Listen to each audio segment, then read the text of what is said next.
So, dahil for today's video, magbisaya tani. So, nandito, may buska tayo nga, kuan. BDJ 12600 ni day. Oh, ha. Ngun ani iyahang itsura day. Ana, mga kabuska, ingon ani ang itsura. Kani siya, plastic ni siya. So, di ka mag-worry o mangitom ni o magkalawang ni sa gilid sa kuan. Sa mga kauwan-uwanan diha og inyuhan ning i-install.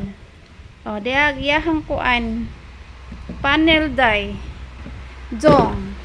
Tapos naa siya di ani power on. Unya ang kanindutan lang pud ani dia makita nimo ang battery. Unya ang percentage o ha mao na iyahang advantage sa uban nga street light. Unya ang iyahang kauban nga kuan maa siya remote ani. Napod siya mga tools ngayon ani. Nya napod siya panghambalos ug naay kawatan. Ha, tulog dayon. Imo nga manghambaloson. Anja convenient ra kayo siya i-install zay. Og mga zong. Kay mo hara nang isuksok di ani. Sa iyahang kuan. Anja ang mga tools imo hara pud nang isuksok di ana. Anja ilak di ari sa dulo. Oh, mara pud na iyaha. Oh, di ba? Oh.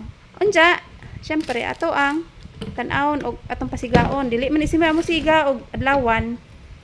Muha usang takloban ang iyahang panel. Diya tuplok ko niyang power. Long press lang puntahan ni ha. Dili siya ni pina-virgin nga pindot ana. Dili po na siya mo suga. Dili po na siya mo sindi.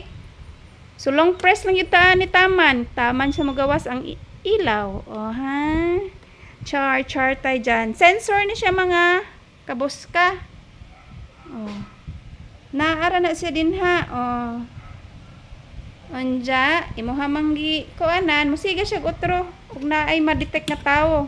Anja gimuha po ning ikob, mamatay po na siya kay hayag man. Dili man siya mo suga og hayag. Anja gimo po nang itaklob ana, kay ngit-ngit naman, automatic na siya mo siga. Oh, mara to guys, bye.